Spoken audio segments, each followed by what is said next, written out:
आनंद competitive classes के GK general awareness session number 7 में आपका स्वागत है। जैसा कि पिछले वीडियोस में हम लोग बहुत सारे क्वेश्चन को एक्स्ट्रा फैक्ट्स के साथ देखे थे, जो कि आपके लिए काफ़ी ज़्यादा इम्पोर्टेंट था। तो इस सेशन में भी हम लोग बहुत सारे डिफरेंट क्वेश्चन को एक्स्ट्रा फैक्ट के साथ देखेंगे। तो इसकी शुरुआत हम लोग करते हैं सालो मिस के साथ। तो मिस आप यहाँ आए और बच्चों के साथ कंटिन्यू हो। ओके,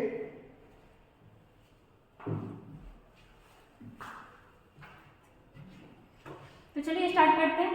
क्वेश्चन नंबर हमारा 1 है, किस देश ने अपने 75वें स्वतंत्रता दिवस पर जवाहरलाल नेहरू के चित्र वाला डाक टिकट जारी किया है?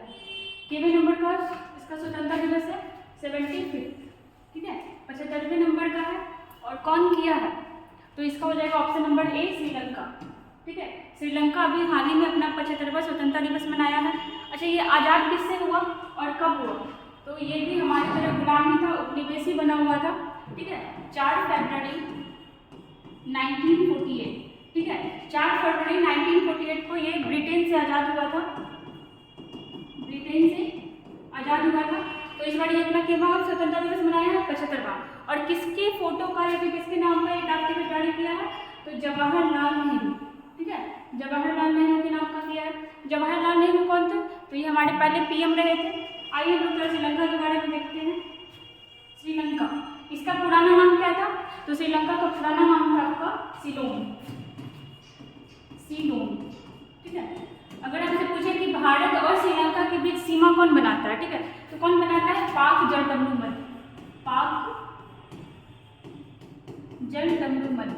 ठीक है, अब ये वो वाला पाक नहीं है, मतलब पाकिस्तान वाला नहीं है, ये PALK है। ठीक है, ये पाक है कौन? तो ये मद्रास के पूर्व गवर्नर रहे थे, रॉबर्ट पाक करके उनका नाम था। उन्हीं के नाम पर ये जलदमनू का नाम रखा गया। क्या देखें हम लोग? सबसे पहले तो श्रीलंका अपना 75वां स्वतंत्रता दिवस मनाया है। कब स्वतंत्र हुआ था? तो 4 फरवरी 1948 को। किससे हुआ था? ब्रिटेन से हुआ था। अभी हम लोग देखते हैं। और अगर श्रीलंका के राष्ट्रपति के बारे में पूछे कि श्रीलंका का राष्ट्रपति कौन है, तो क्या हो जाएगा? अगर श्रीलंका का राष्ट्रपति पूछे, राष्ट्रपति हो जाएगा आपका रानिले विक्रमसिंघे, रानिले विक्रमसिंघे। अगर आपसे पूछे कि श्रीलंका का पीएम कौन है, तो क्या हो जाएगा? श्रीलंका का पीएम दिनेश गुणवर्धने, दिनेश गुणवर्धने। ठीक है, हम लोग ये भी देखें कि भारत और श्रीलंका के बीच सीमा कौन बनाता है? तो आपका पाक जलदमनू कौन बनाता है? ये PALK वाला पाक है। और ये पाक था कौन? तो ये मद्रास का पूर्व गवर्नर रहा था, रॉबर्ट पाक। और देखते हैं श्रीलंका के बारे में। श्रीलंका को ही हिंद महासागर का मोती कहा जाता है। हिंद, ये क्वेश्चन आता है कि हिंद महासागर की मोती किसे कहते हैं, तो वो हम लोग किसको कहते हैं? श्रीलंका को हिंद महासागर की मोती। और इसके बारे में हम लोग और देख सकते हैं। अगर पूरे वर्ल्ड स्तर पर देखें तो किसी भी देश की अगर पूछे पहली महिला पीएम कौन रही थी, तो वो श्रीलंका की ही रही थी। अगर आपसे पूरे विश्व में पूछे कि पूरे विश्व में पहली महिला पीएम, ठीक है, पहली महिला पीएम पूरे वर्ल्ड लेवल पे, तो वो श्रीलंका की ही रही थी। और कौन रही थी? तो उनका नाम हो जाएगा आपका श्री माओ भंडारनाइके, श्री माओ भंडारनाइके। कब बनी थी? तो ये 1960 में बनी थी। कहाँ की बनी थी? तो श्रीलंका की बनी थी। ठीक है, देखिए हम लोग क्या क्या देखें। सबसे पहले तो श्रीलंका आज़ाद किससे हुआ? ब्रिटेन से हुआ। कब हुआ? 4 फरवरी 1948 को। ठीक है, और क्या ये अभी हाल ही में अपना 75वां स्वतंत्रता दिवस मनाया है। डाक टिकट पे किसका फोटो लगाया? तो नेहरू का लगाया। और क्या देखें, भारत और श्रीलंका के बीच सीमा कौन बनाता है? तो आपका पाक जलदमनू। ठीक है, अगर आपसे पूछे पूरे वर्ल्ड स्तर पर किसी भी देश की पहली महिला पीएम कहाँ की रही थी, तो वो हो जाएगा आपका श्रीलंका। और वो भी कौन रही थी? श्री माओ भंडारनाइके। और कब बनी थी? तो 1960 में बनी थी। और इसे हिंद महासागर की मोती भी कहा जाता है। श्रीलंका के बारे में और वहाँ के राष्ट्रपति कौन है? रानिले विक्रमसिंघे। और अगर पीएम पूछे तो आपके दिनेश गुणवर्धने। ठीक है, आइए हम लोग नेक्स्ट क्वेश्चन में चलते हैं। क्वेश्चन नंबर 2 देखते हैं। खेलो इंडिया विंटर गेम्स, ठीक है, मतलब ठंडा। खेलो इंडिया विंटर गेम्स 2023 की पदक तालिका में कौन सा राज्य या यूटी प्रथम स्थान पे रहा है? देखिए, आपका एक होता है खेलो इंडिया यूथ गेम्स और एक होता है आपका खेलो इंडिया विंटर गेम्स। ठीक है, नाम से ही पता चल रहा है कि कहीं पर ठंडा जगह पे होता होगा, और अगर भारत में किसी ठंडे जगह पर हो रहा है तो कहाँ होगा, ये आपका जम्मू कश्मीर में। ठीक है, तो आपका वो आयोजन भी जम्मू कश्मीर में हुआ था, और फर्स्ट तालिका पे रहा कौन, तो वो भी आपका जम्मू कश्मीर में ही रहा, मतलब जम्मू कश्मीर फर्स्ट नंबर पे रहा, ये आपका रहा फर्स्ट नंबर पे। ये आपका रहा महाराष्ट्र सेकंड नंबर पे, थर्ड नंबर पे रहा आपका हिमाचल प्रदेश, और फोर्थ नंबर पे रहा आर्मी।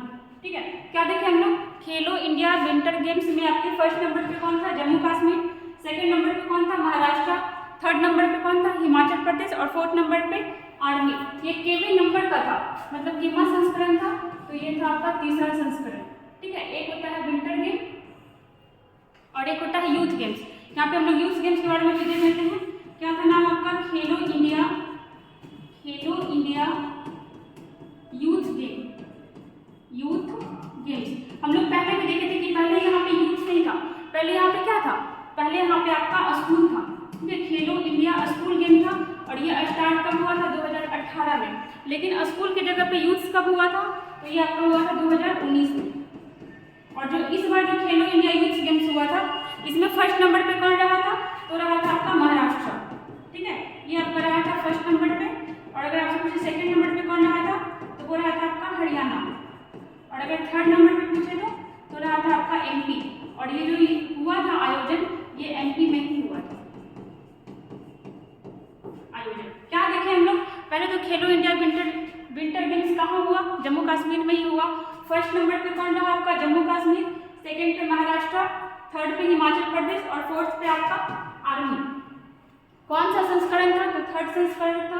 अगर हम लोग देखते हैं खेलो इंडिया यूथ गेम्स, जो कि पहले यूथ नहीं था, हम लोग देखे थे पहले वाले सेशन में भी, पहले यहाँ पे स्कूल था, 2018 में स्टार्ट हुआ था, और फिर ये स्कूल को यूथ कम चेंज कर दिया गया तो 2019 में। ठीक है, और ये जो इसका आपका खेलो इंडिया यूथ गेम्स, ज़्यादा क्वेश्चन इसी से आता है, क्वेश्चन इससे बहुत नॉमिनल ही रहता है। तो इसमें आपका फर्स्ट नंबर पे कौन रहा था, तो फर्स्ट रहा था आपका महाराष्ट्र, सेकंड रहा था हरियाणा, थर्ड रहा था आपका एमपी। अगर जम्मू कश्मीर के बारे में देखते हैं, अभी यहाँ पे क्या मिला, लिथियम का भंडार। अभी हाल ही फिलहाल यहाँ लिथियम का भंडार मिला, लिथियम का भंडार। हिमाचल प्रदेश में हम लोग देखे थे, यहाँ भी सुखाश्रय योजना स्टार्ट हुआ है। हम लोग देखे थे सुखविंदर सिंह सुक्खू जो आपके सीएम बन के आए थे, वो क्या बोले थे कि हर सारा विधायक 1 या 2 महीना का सैलरी जमा करेगा, और उसमें हम लोग अनाथ और गरीब बच्चों को कुछ मदद करेंगे। कौन सा योजना था आपका, सुखाश्रय योजना, सुखाश्रय योजना। ठीक है, महाराष्ट्र के बारे में हम लोग देखें कि आपका खेलो इंडिया यूथ गेम्स में फर्स्ट नंबर पे रहा। ठीक है, आइए हम लोग नेक्स्ट क्वेश्चन में चलते हैं।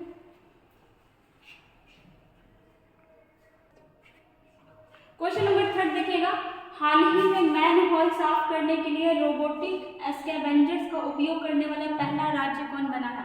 पहले तो ये आपका मैन होल क्या हो गया, रोबोटिक स्कैवेंजर्स क्या हो गया। तो देखिए मैन होल क्या होता है, वो जो सीवर का सफाई होता है, ठीक है, तो उसको पहले कैसे साफ करता था, कौन साफ करता था, तो उसको पहले आदमी लोग ही साफ करता था। और होता क्या था, वो जैसे ही टंकी वगैरह में जाता था तो दम घुटने से या फिर गिरने से उन लोग की मौत भी हो जाती थी।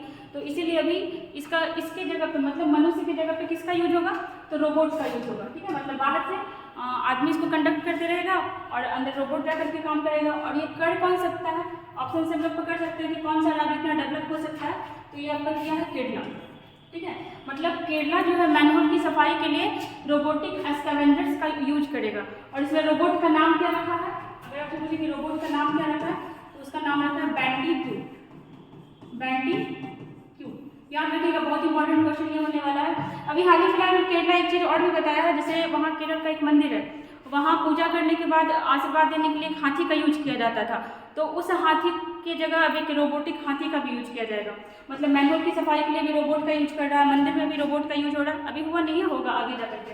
और हम लोग देखते हैं केरला के बारे में, जैसे अगर यहाँ के सीएम पूछे कौन है, तो यहाँ के सीएम है आपके पिनरई विजय।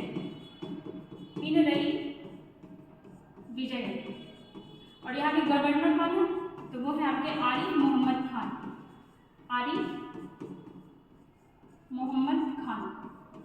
केरला तो ये बहुत कुछ कर चुका है। जैसे देखिए, अगर आपसे पूछे पहला ग्राफीन नवाचार केंद्र कहाँ स्थापित हुआ है, तो वो भी आपका केरला में ही हुआ है पहला। और ये सारा आपका करंट का ही क्वेश्चन है, समझिए कि एक क्वेश्चन से बहुत सारा क्वेश्चन निकल जा रहा है। पहला पहला ग्राफीन नवाचार केंद्र, पहला ग्राफीन नवाचार केंद्र, ठीक है। और हम लोग देखते हैं जैसे अस्थाई पेंड योजना भी हाल ही फिलहाल स्टार्ट हुआ है, अस्थाई पेंड योजना, ये किससे रिलेटेड है? तो ये वकीलों से रिलेटेड है, इसके पहले वाले सेशन में भी हम लोग देखे थे। जैसे और देखते हैं लकी बिल एक्ट, ठीक है, वो भी यही का है, लकी बिल एक्ट, ये जीएसटी से रिलेटेड है। जैसे बच्चों के लिए अंडा और दूध योजना यहाँ स्टार्ट हुआ है, अंडा और दूध योजना। और देखते हैं सोने की एक समान कीमत, मतलब सोना मतलब गोल्ड यहाँ पे, ठीक है, सोने की एक समान कीमत, सोने की एक समान कीमत लागू करने वाला पहला राज्य। यहाँ पे एक चीज और हुआ है कि यहाँ का जो हाईकोर्ट है वो क्षेत्रीय भाषा में मतलब अपना वो फैसला देगा, ठीक है, क्षेत्रीय भाषा में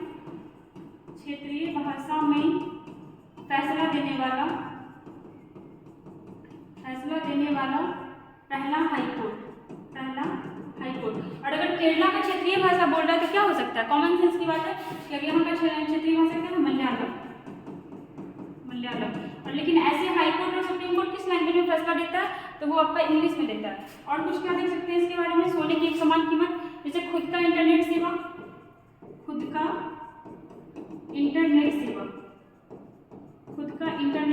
लागू करने वाला पहला राज्य। देखिए हम लोग इसे कितना सारा क्वेश्चन देखिए, और ये सब आपका वन लाइनर करंट अफेयर्स है। पहला क्या? पहला ग्राफीन नवाचार केंद्र केरला में बना, स्टाइपेंड योजना केरला का है, लकी बिल एक्ट केरला का है, अंडा और दूध योजना भी कहाँ का है? केरला का है। सोने की एक समान कीमत कौन लाया है?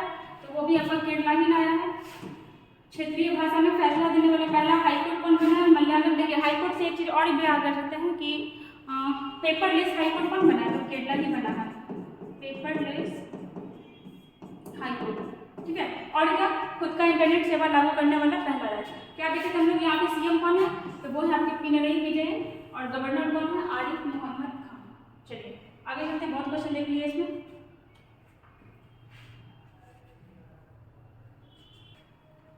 आइए क्वेश्चन नंबर 4 में चलते हैं। नई दिल्ली में आयोजित जीएसटी परिषद की 49वीं बैठक की अध्यक्षता किसने की है? तो बैठक कितने नंबर की है? 49वीं है। और बैठक किसकी है? तो जीएसटी, ठीक है। अब जीएसटी क्या है? इसका फुल फॉर्म होता है आपका goods and service tax, goods and service tax, ठीक है। अगर आपसे पूछता है कि ये किस तरह का टैक्स है, तो ये आपका इनडायरेक्ट टैक्स है, इनडायरेक्ट टैक्स, ठीक है। जीएसटी के बारे में हम लोग बहुत कुछ जान सकते हैं, जैसे पहले ही हमारे संविधान में नहीं था, इसको बाद में लाया गया है, ठीक है। और किस संशोधन से लाया गया है? तो 101वां संशोधन, 101वां संशोधन से संशोधन करके आपका जीएसटी लाया गया, ठीक है। और संशोधन किस अनुच्छेद में किया गया? तो 279, ठीक है, 279 के ए में आपका जीएसटी को रखा गया। जीएसटी अगर आपसे पूछता है कि सबसे पहले किस देश में आया था, तो सबसे पहले किस देश में आया था? फ्रांस में, ठीक है। सबसे पहले फ्रांस जो है जीएसटी को लागू किया था। लेकिन अगर हमारे भारत में पूछे कि किस मॉडल पे लाया गया, मतलब किस देश का मॉडल फॉलो किया गया है, तो वो हो जाएगा आपका कनाडा, ठीक है। पहले तो लोग जीएसटी के बारे में क्या देखें कि आपका संशोधन करके लाया गया है, 101वां संशोधन, ठीक है। और किस अनुच्छेद में रखा गया है? तो 279 का ए में, 79 का ए में। इसका फुल फॉर्म क्या है? Goods and service tax. आपसे सीधा क्वेश्चन पूछता है, ये क्वेश्चन तो हमेशा पूछता है कि जो आपका जीएसटी है ये किस तरह का टैक्स है, मतलब डायरेक्ट है या इनडायरेक्ट है। तो किस तरह का है? इनडायरेक्ट है। सबसे पहले कहाँ लाया गया था? फ्रांस में। लेकिन भारत जो मॉडल फॉलो कर रहा है, तो कहाँ का फॉलो कर रहा है? कनाडा में, ठीक है। भारत में लागू कब से हुआ था? तो वो हुआ था आपका 1 जुलाई 2017 से, 1 जुलाई 2017। चलिए अब हम लोग क्वेश्चन पे आते हैं। क्या बोल रहा है कि जो 49वीं बैठक है इसकी अध्यक्षता किसने की है? तो हमारी वित्त मंत्री कौन है? निर्मला सीतारमण, ठीक है। हमारे वित्त मंत्री निर्मला सीतारमण, और उन्हीं के द्वारा अध्यक्षता किया गया है। देखिए यहाँ पे और भी जो ऑप्शन है सारे इंपॉर्टेंट है, जैसे टीवी सोमनाथ, ये क्या है? तो ये हमारे वित्त सचिव हैं, वित्त सचिव, ठीक है। अगर आपसे पूछे दिनेश प्रसाद सकलानी, ये कौन है? तो ये एनसीईआरटी के अध्यक्ष हैं, एनसीईआरटी के अध्यक्ष। अगर आपसे पूछे एनसीईआरटी की स्थापना कब हुई थी? तो 1961 में, ठीक है। यहाँ पे ये भी इंपॉर्टेंट काम है, निधि छिब्बर, ठीक है। ये कौन है? तो ये आपकी सीबीएसई की अध्यक्ष है, किसकी है? सीबीएसई की अध्यक्ष। ठीक है, चलिए देखिए हम लोग इसमें क्या क्या देखें। सबसे पहले जीएसटी के बारे में देखें कि कब आया, भारत में कब लागू हुआ है आपका 1 जुलाई 2017।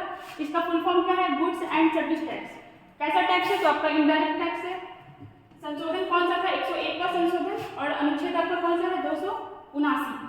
यहाँ पे हम लोग देखें कि निर्मला सीतारमण ने इसकी अध्यक्षता की थी। और ये है कौन? तो ये हमारी वित्त मंत्री है। टीवी सोमनाथ के बारे में देखें कि हमारे वित्त सचिव हैं। और क्या देखें? दिनेश प्रसाद सकलानी के बारे में देखें कि ये एनसीईआरटी के अध्यक्ष हैं। और निधि चिब्बड़ के बारे में क्या देखें कि ये सीबीएसई की अध्यक्ष है। आइए हम लोग नेक्स्ट क्वेश्चन में चलते हैं।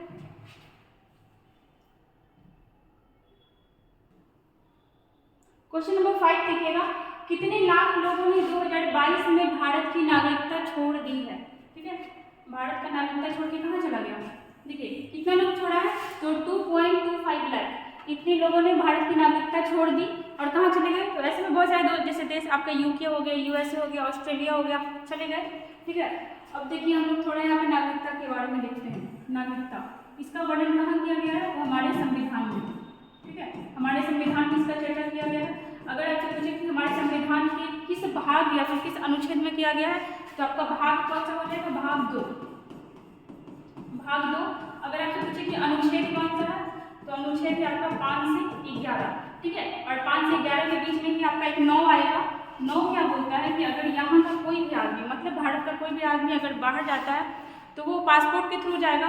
लेकिन अगर वहाँ जाने के बाद अगर वो वहीं का नागरिकता ले लेता तो क्या होगा? यहाँ का नागरिकता खत्म हो जाएगा। मतलब अगर आप किसी और देश का नागरिकता लेते हैं, अगर किसी और देश की नागरिकता आप लेते हैं तो आपकी नागरिकता खत्म हो जाएगी। नागरिकता लेने से भारतीय नागरिकता खत्म। भारतीय नागरिकता खत्म। ठीक है, क्या देखिए हम लोग 5 से 11 आपका भाग अगर पूछे तो भाग 2 होता है नागरिकता का। अनुच्छेद पूछे तो 5 से 11 होता है। और 9 ही हमारा बोलता है कि अगर किसी और देश की नागरिकता हम लेते हैं तो हमारी नागरिकता क्या हो जाएगी? ऑटोमेटिक खत्म हो जाएगी।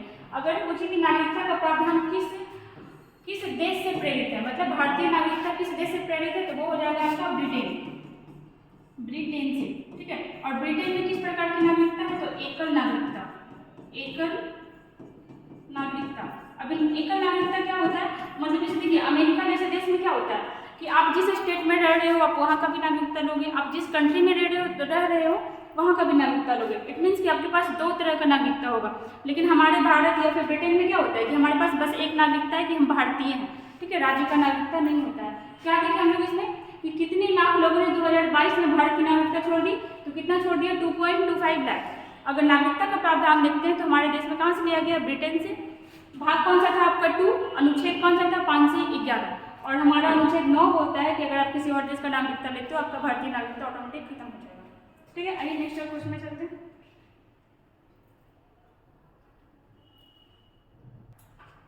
क्वेश्चन नंबर 6 देखिएगा, मुंबई चर्च गेट का नाम बदलकर किसके नाम पर रखने की घोषणा हुई है? नाम बहुत बदला जा रहा है। मुंबई चर्च गेट, ठीक है, इसका नाम बदला जाएगा और किसके नाम पर रखा जाएगा? ऑप्शन देखिएगा, सीडी देशमुख, सुभाष स्मिथ, बिपिन रावत और पुनीत राजकुमार। क्या हो जाएगा इसका आंसर? इसका आंसर होगा आपका सीडी देशमुख। बहुत इंपॉर्टेंट नाम है। ठीक है, इतिहास से सीडी देशमुख। अब ये थे कौन? तो ये आपके आरबीआई के पहले भारतीय गवर्नर रहे थे। पहले भारतीय गवर्नर।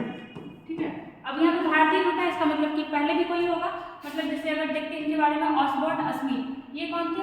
तो ये आरबीआई के पहले गवर्नर रहे थे।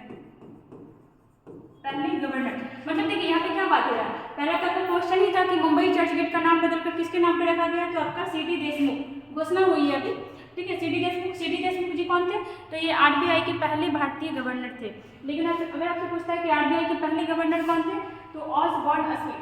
ठीक है, यहाँ पे हमारे लिए आरबीआई इंपॉर्टेंट है। तो देखते हैं आरबीआई की स्थापना किस कमेटी की सिफारिश से हुई? तो ये था आपका Young Hilton committee. Same to same question पूछ लेता है ऐसा ही, यंग हिल्टन कमेटी। इसकी सिफारिश पर आपको किसकी स्थापना हुई थी? आरबीआई। आरबीआई का फुल फॉर्म क्या हो जाएगा? Reserve bank of India. Reserve bank of India. स्थापना कब हुई थी बताइएगा।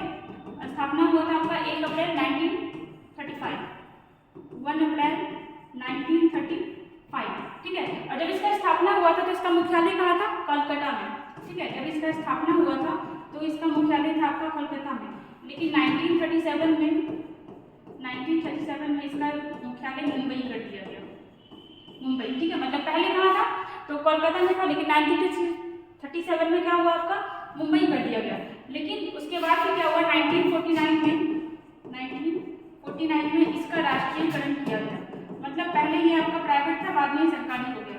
राष्ट्रीयकरण 1949 में, ठीक है। अगर अभी देखते हैं कि अभी RBI के गवर्नर कौन है, तो अभी है आपके शक्तिकांत दास, ठीक है। अगर अभी पूछे आपके प्रेजेंट में कौन है, तो ये है आपके शक्तिकांत दास, शक्तिकांत दास।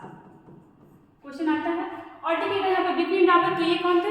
ये हमारे पहले CDS रहे थे, ठीक है, फर्स्ट CDS, जिनकी हाल ही फिलहाल मतलब डेथ हो गई हेलीकॉप्टर क्रैश में।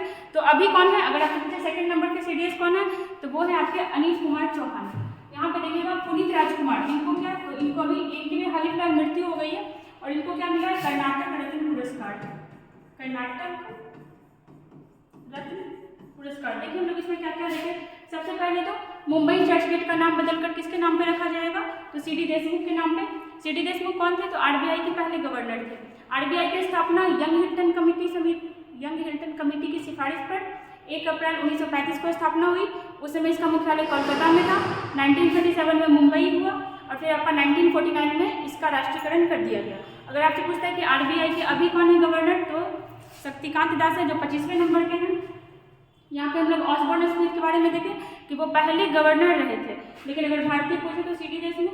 बिपिन रावत के बारे में देखिए कि वो हमारे पहले CDS रहे थे, जिनकी हाल ही फिलहाल हेलीकॉप्टर क्रैश में डेथ हो गई। उनको पद्म विभूषण अवार्ड भी मिला था पिछले बार वाला, मतलब 22 वाला।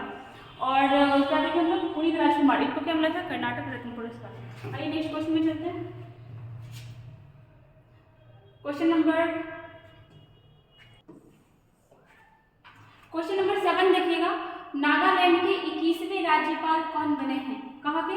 नागालैंड के। देखिए यहाँ पे ऑप्शन बहुत सारा है ताकि एक्सप्लेनेशन अच्छे से किया जा सके। यहाँ पे हो जाएगा आपका आंसर ऑप्शन नंबर E, लाल गणेशन अभी कहाँ के राज्यपाल बने हैं? तो आपके नागालैंड के बने हैं। और अगर आपसे पूछता है कि नागालैंड के CM कौन है, तो वो हो जाएगा आपका नेफ्यू रियो। अगर आपसे पूछता है कि यहाँ के CM कौन है, तो वो हो जाएगा नेफ्यू रियो। नागालैंड के बारे में और भी हम लोग जानते हैं, जैसे 1 दिसंबर 1963 को इसको राज्य का दर्जा मिला था और 16वां राज्य बना था 1 दिसंबर 1963, ठीक है। मतलब ऐसे तो हमारे भारत में हिंदी भाषा बोला जाता है, यहाँ का ऑफिशियल लैंग्वेज भी हिंदी है, लेकिन एकमात्र राज्य जहाँ ऑफिशियल लैंग्वेज अंग्रेजी है, ठीक है। यहाँ अंग्रेजी को ऑफिशियल लैंग्वेज का दर्जा दिया गया है। और एक चीज़ देखेंगे, ऐसे तो हमारे भारत में बहुसंख्यक में हिंदू हैं, लेकिन एकमात्र राज्य जहाँ ईसाई, ठीक है, मतलब यहाँ 88% ईसाई का जनसंख्या है। यहाँ पे हमारा हिंदू ही यहाँ पे अल्पसंख्यक हो जाता है। क्या क्या देखें हम लोग नागालैंड के बारे में। सबसे पहले तो यहाँ के गवर्नर कौन है, तो आपके लाल गणेशन। अगर आपसे पूछता है CM कौन है, नेफ्यू रियो। स्थापना 1 दिसंबर 1963 को, ठीक है। लैंग्वेज कौन सा है, अंग्रेजी। और अगर आपसे पूछे कि यहाँ सबसे ज़्यादा कौन धर्म के लोग रहते हैं, तो 88% ईसाई धर्म के लोग। यहाँ पे देखिए सारा ऑप्शन इंपॉर्टेंट है। गुलाब चंद कटारिया ये कौन है, तो ये आपके असम के राज्यपाल हैं। कहाँ के? असम के। और देखिएगा विश्वभूषण हरिचंदन, ये कहाँ के राज्यपाल हैं, तो ये है आपके आंध्र प्रदेश के। अनुसुईया उइके, ये कहाँ की है, तो ये है आपकी मणिपुर की। कैवल्य पटनायक, इसको बताया कि कैवल्य से याद रखिएगा कि अरुण को कैवल्य की प्राप्ति हुई, ठीक है। तो ये हो जाएगा आपका अरुणाचल प्रदेश। नागालैंड को हम लोग देख लिए कहाँ का है, नागालैंड का। और शिव प्रताप शुक्ला कहाँ का था, हिमाचल प्रदेश। ये सारा राज्यपाल है, ठीक है। और एक चीज याद रखिएगा इसके बारे में कि कोन्याक फेस्टिवल भी यही मनाया जाता है नागालैंड में, कोन्याक फेस्टिवल। और एक चीज और याद रखिएगा, यही का एक जो चोटी है जिसका माउंट सारामती नाम है, जो उत्तर पूर्वी भारत का सबसे ऊंचा चोटी है, वो कहाँ को पड़ता है, नागालैंड में। माउंट सारामती उत्तर पूर्वी भारत का सबसे ऊंचा चोटी है, जो नागालैंड राज्य में पड़ता है। क्या क्या हम लोग देखें इसमें कि नागालैंड के भी CM कौन है, नेफ्यू रियो। राज्यपाल है आपके लाल गणेशन। स्थापना 1 दिसंबर 1963 को। यहाँ पे आपके 88% ईसाई धर्म के लोग रहते हैं। लैंग्वेज भी आपका इंग्लिश है। और कोन्याक फेस्टिवल यहाँ मनाया जाता है। माउंट सारामती कहाँ है? तो आपका नागालैंड में है। ठीक है, आइए नेक्स्ट क्वेश्चन में चलते हैं।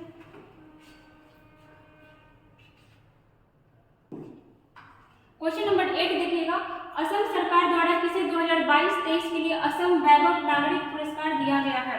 ठीक है, यहाँ पे सारा इंपॉर्टेंट ऑप्शन है। जैसे देखिए, इसके पहले दिया गया था रतन टाटा को, इस बार मिला है आपका डॉक्टर तपन सेकिया को। इसको मिला है असम वैभव पुरस्कार 2023 का, तो डॉक्टर तपन सेकिया को मिला है। और इसके पहले किनको मिला था? तो रतन टाटा को भी मिला था।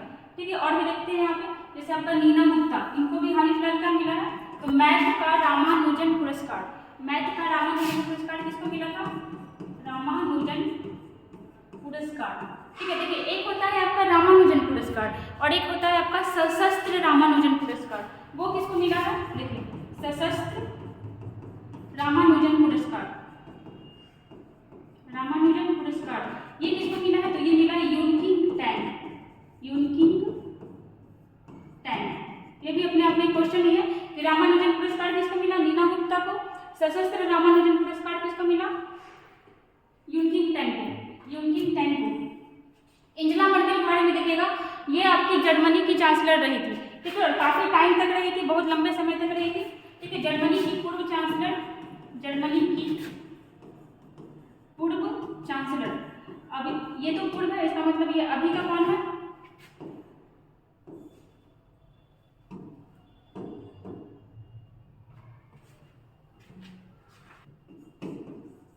अगर ये तो जर्मनी की पूर्व चांसलर रही थी, अगर अभी पूछे कि अभी कौन है प्रेजेंट में, तो प्रेजेंट में है आपकी ओलाफ स्कोल्ज, ओलाफ स्कोल्ज। और ये काफी टाइम तक रही थी एंजेला मर्केल। इनको भी अवार्ड मिला है। इनको कौन सा मिला है? यूनेस्को शांति पुरस्कार, यूनेस्को शांति पुरस्कार। और एक अवार्ड और इनको मिला है नानसेन शरणार्थी पुरस्कार, नानसेन शरणार्थी पुरस्कार। ठीक है, ये 2 अवार्ड इनको भी मिला है। शरणार्थी लोग को काफी शरण देने का कोशिश की थी। क्या देखें हम लोग इसमें कि असम सरकार द्वारा असम वैभव नागरिक पुरस्कार किसको दिया गया है? तो डॉक्टर तपन सेकिया को। इसके पहले किसको दिया गया था? रतन टाटा को। नीना गुप्ता को क्या मिला है? तो रामानुजन पुरस्कार, जो किसका है? मैथ का। अगर आपसे पूछता है सशस्त्र रामानुजन पुरस्कार किसको मिला है, तो वो मिला है आपका यूनकिंग टैंग को। आपसे पूछता है अगर एंजेला मर्केल को कौन सा अवार्ड मिला है, तो यूनेस्को शांति पुरस्कार मिला है, नानसेन शरणार्थी पुरस्कार मिला है, वो जर्मनी की पूर्व चांसलर रही थी। और अगर प्रेजेंट में पूछता है तो ओलाफ स्कोल्ज।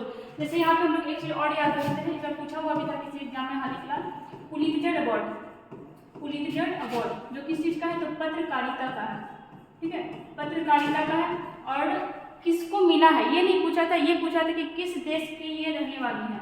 मिला किसको? फहमीदा अजीम, फहमीदा अजीम। और ये कहाँ की है? बांग्लादेश का। यही क्वेश्चन इस बार किसी एग्जाम में पूछा हुआ था। अब डायरेक्टली ये नहीं पूछता है कि किसको मिला है, कहाँ मिला है, ये पूछता, मतलब काफी अंडर से क्वेश्चन पूछना स्टार्ट कर दिया है। ठीक है, आइए नेक्स्ट क्वेश्चन में चलते हैं।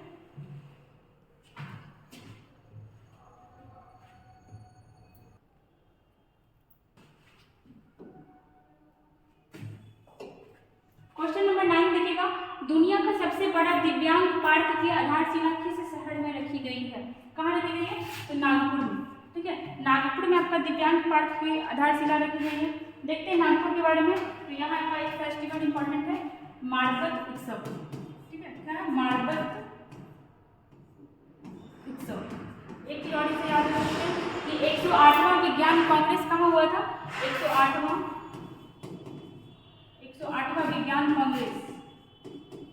विज्ञान कांग्रेस का आयोजन कहाँ हुआ था? तो नागपुर में ही हुआ था।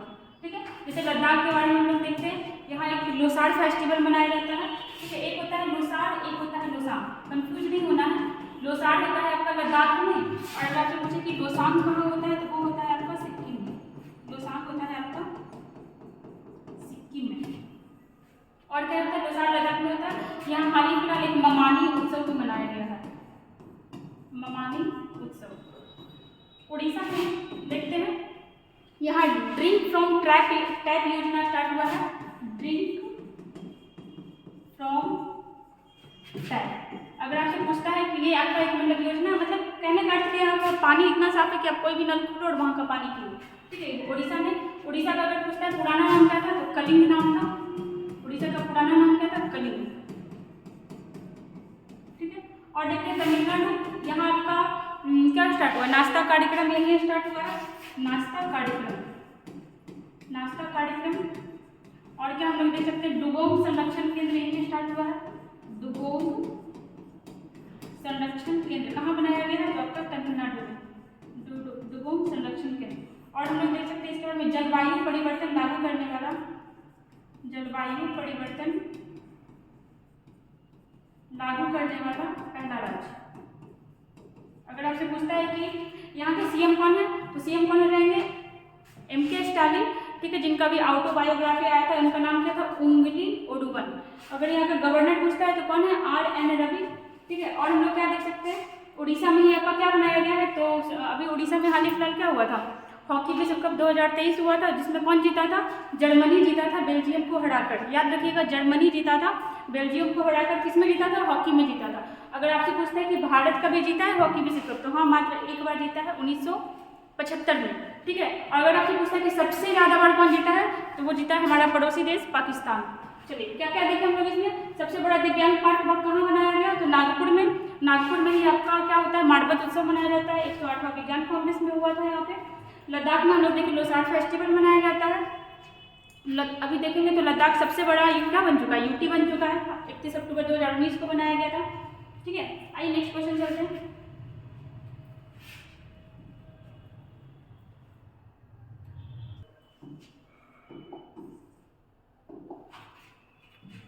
देखिए, क्वेश्चन नंबर 10 लिखते हैं, विश्व पुस्तक मेला 2023 का आयोजन कहाँ किया गया? कहाँ किया गया? नई दिल्ली में। ठीक है, कहाँ किया गया? नई दिल्ली में। अभी यहाँ हाल फिलहाल आदि महोत्सव का भी आयोजन किया गया है नई दिल्ली में। अभी आदि महोत्सव का भी आयोजन किया गया है। और देखिए, अगर दिल्ली, अगर हम लोग देखते हैं भारत की राजधानी कहाँ है? नई दिल्ली। तो इसके पहले कहाँ थी? अगर भारत की राजधानी हम लोग पूछते हैं तो नई दिल्ली कब बनी है? तो 1911 में क्या हुआ था? आपका घोषणा हुआ था। 1911 में घोषणा हुआ था कि भारत की राजधानी कहाँ होगी? न्यू दिल्ली होगी। और 1912 में बना दिया गया था, 1912 में दिल्ली को बना दिया गया था राजधानी। और इससे पहले कहाँ था? तो इससे पहले आपका कलकत्ता में था, कोलकाता। अभी हम लोग ये भी देखते थे कि RBI का पहला मुख्यालय कहाँ था? कोलकाता में। और 1937 में चेंज करके कहाँ किया गया? मुंबई किया गया। और क्या हम लोग इसमें देख सकते हैं? अगर आपसे पूछे कि नई दिल्ली के एसजी कौन है, तो विनय कुमार सक्सेना। वहाँ के मुख्यमंत्री कौन है? तो केजरीवाल। और अभी वहीं के उप मुख्यमंत्री मनीष सिसोदिया को गिरफ्तार किया गया था, कोई शराबबंदी में कुछ घोटाला हुआ था। ठीक है, और हम लोग इसमें देख सकते हैं गोवा। गोवा एकमात्र ऐसा राज्य है जहाँ अभी हमारा अनुच्छेद 44 लागू है। ठीक है, अनुच्छेद 44 मतलब आर्टिकल 44। इसमें क्या है आपका? तो UCC, यूनियन सिविल कोड यहाँ पे चल रहा है।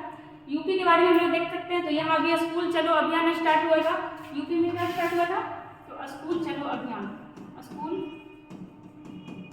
चलो अभियान कहाँ से स्टार्ट हुआ था? तो श्रावस्ती से, यूपी के श्रावस्ती से। श्रावस्ती में अगर हम लोग चले जाए हिस्ट्री का क्वेश्चन, तो इसे एक क्वेश्चन ये भी लिखा जाता है कि गौतम बुद्ध अपना सबसे ज़्यादा उपदेश कहाँ दिए थे? तो वो श्रावस्ती में ही दिए थे। मतलब सबसे ज़्यादा उपदेश कहाँ दिए थे? श्रावस्ती में। और पहला उपदेश कहाँ दिए थे? सारनाथ में। ठीक है, चलिए आगे चलते हैं हम लोग नेक्स्ट क्वेश्चन में।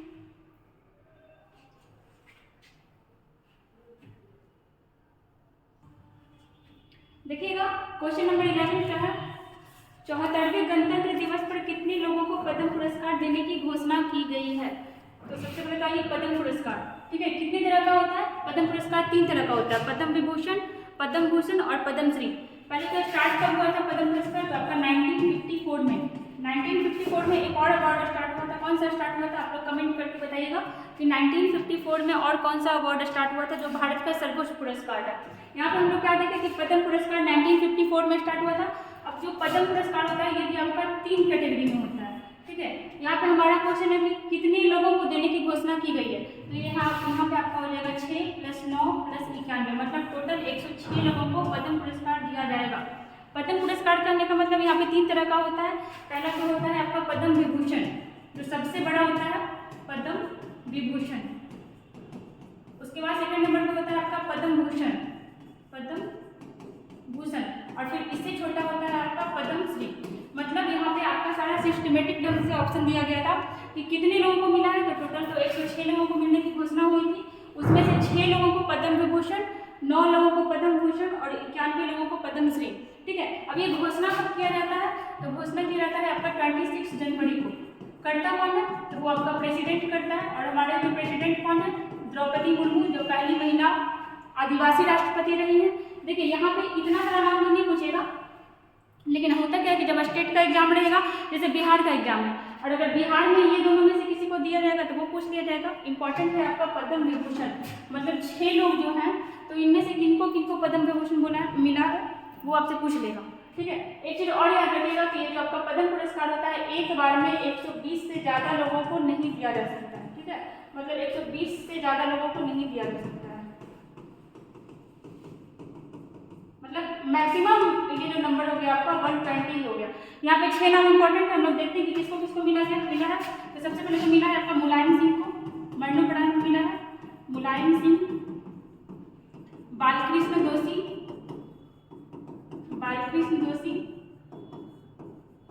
दिलीप महालनोबिस,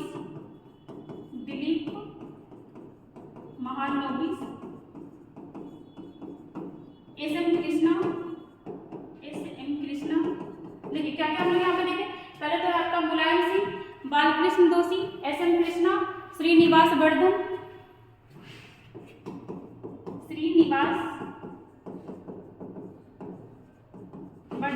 क्या हुआ? मुलायम सिंह, बालकृष्ण दोषी, दिलीप महालनोबिस, एस.एम. कृष्णा, श्रीनिवास वर्धन, और एक हो जाएगा आपका जाकिर हुसैन।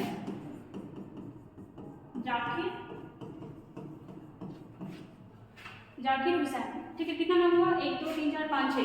ठीक है, तो पद्म विभूषण कितने लोगों को मिला है? जाकिर हुसैन को, बालकृष्ण दोषी को, मुलायम सिंह को, दिलीप महालनोबिस को, आपका एस.एम. कृष्णा को और श्रीनिवास वर्धन को। ठीक है, ज़्यादा मतलब जैसे कि इसके पहले 2022 में 4 लोगों को मिला था, और सारे एग्जाम में पूछ लिया जा रहा था। इंपॉर्टेंट क्या था? क्योंकि उसमें बिपिन रावत को भी मिला था, पद्म विभूषण ही मिला था, तो ये विभूषण वाला नाम पूछ लेता है, याद रखिएगा।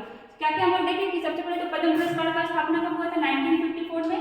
और एक हमारे भारत का सर्वोच्च पुरस्कार है, उसकी स्थापना कब हुई थी और उसका नाम क्या है वो भी आप कमेंट बॉक्स में बताइएगा। चलिए आइए हम लोग नेक्स्ट क्वेश्चन में चलते हैं।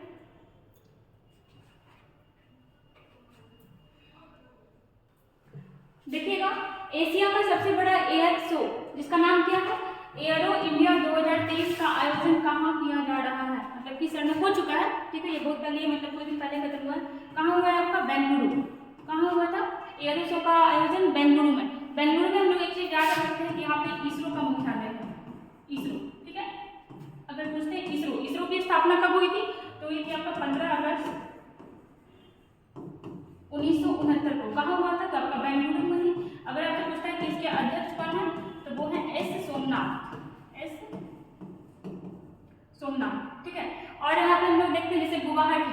अगर आपसे पूछते हैं कि गुवाहाटी में एक मंदिर है जो काफी फेमस है, क्वेश्चन में पूछते भी रहता है कि ये मंदिर कहाँ स्थित है, तो यहाँ पे आपका कामाख्या मंदिर स्थित है, कामाख्या मंदिर।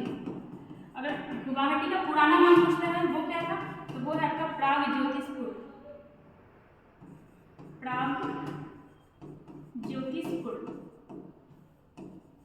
और गुवाहाटी पड़ता कहाँ है? तो असम में पड़ता है। नई दिल्ली के बारे में भी हम लोग देखें, यहाँ पे आपका पुस्तक मेला का आयोजन हुआ था, आदि महोत्सव का आयोजन हुआ था। यहाँ के एलजी कौन है? तो विनय कुमार सक्सेना है। नई दिल्ली को राष्ट्रीय राजधानी कब बनाई गई? 1912 में बनाई गई थी, 1911 में घोषणा हुआ था। मुंबई के बारे में हम देखते हैं, ये इसको 7 टापुओं का नगर कहा जाता है, 7 टापुओं का नगर। ठीक है, और वो टापू का नगर भी कोई एग्जाम पूछ लेता है। मतलब ये जो आपका मुंबई है, ये 7 से द्वीप पे बसा हुआ है, 7 से द्वीप पर। ठीक है, चलिए आइए नेक्स्ट क्वेश्चन में चलते हैं।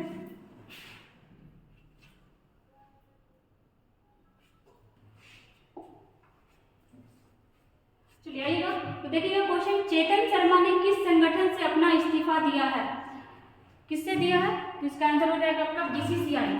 ठीक है, बीसीसीआई से दिया, मतलब दिए नहीं, इनसे नहीं लिया गया। मतलब होता है कि बीसीसीआई का बहुत कुछ सारा ऐसा बात था जो लीक कर दिए, तो इनको लीक करना नहीं चाहिए था, अंदर का बात था जो बाहर नहीं लाना था, फिर भी आगे मीडिया में बहुत कुछ बोल दिए थे, इसी वजह से इनसे इस्तीफा ले लिया गया। ठीक है, आइए यहाँ पे बीसीसीआई के बारे में हम देखते हैं। बीसीसीआई की स्थापना कब हुई थी? क्रिकेट से रिलेटेड है, 1928 में। ठीक है, बीसीसीआई की स्थापना हुई थी आपकी 1928 में। अगर आपसे पूछता है कि इसके अध्यक्ष कौन थे, अध्यक्ष कौन है, तो रोजर बिन्नी। अगर आपको पूछता आईसीसी, इसका स्थापना कब हुआ था, तो 1909 में। एक चीज़ और बताइएगा कि 1909 आपका हिस्ट्री से भी रिलेटेड है। बताइएगा कि 1909 में कौन सा एक्ट आया था भारत में अंग्रेजों के द्वारा। 2 क्वेश्चन आज का हो चुका है आप लोग का। एक तो बताइएगा कि पहला भारत का सबसे सर्वोच्च पुरस्कार कब कौन है और कब से आया है, और 1909 में अंग्रेजों द्वारा कौन सा एक्ट भेजा गया था। ठीक है, इसका स्थापना कब हुआ था 1909 में, और इसके अध्यक्ष कौन हुए थे तो थॉमस बॉक नहीं ग्रेग बर्कले। इसके अध्यक्ष कौन है ग्रेग बर्कले। थॉमस बॉक कहाँ के हैं तो वो आपके ओलंपिक संघ के अध्यक्ष हैं। अगर आपको पूछा है DRDO इसकी स्थापना कब हुई थी तो 1958 में। ठीक है, और इसके अध्यक्ष कौन है समीर वी कामत।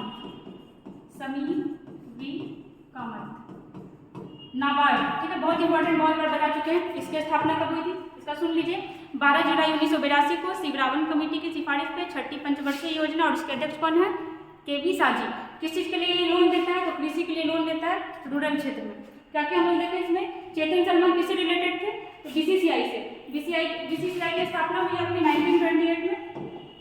अगर आपको पूछता ICC इसकी स्थापना 1909 में, DRDO की स्थापना 1958 में, और नाबार्ड की 1982। ठीक है, चलिए आइए नेक्स्ट क्वेश्चन में चलते हैं।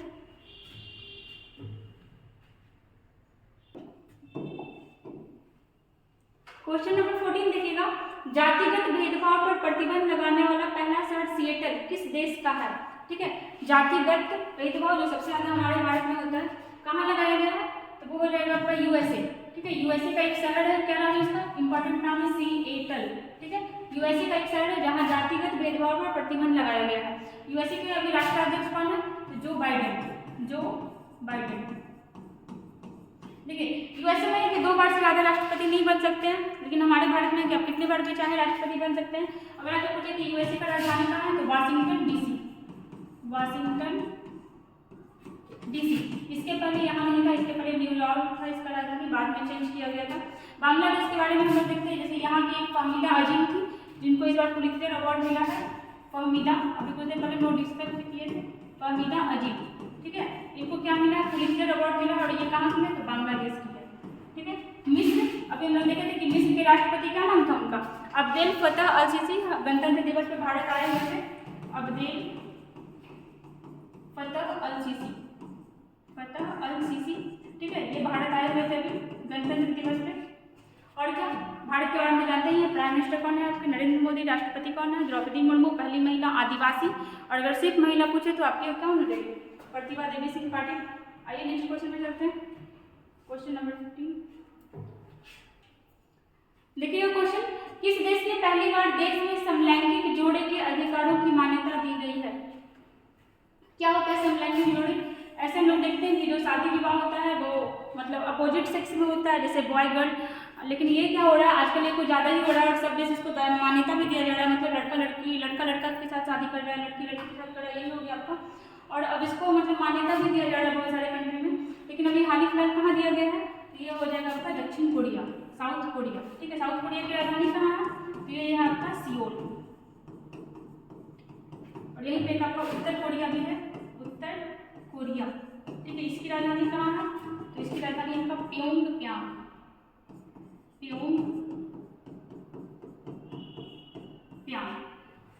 आगे आइएगा, देखिएगा पाकिस्तान, यहाँ के अभी प्रधानमंत्री कौन है तो वो है आपके शहबाज शरीफ।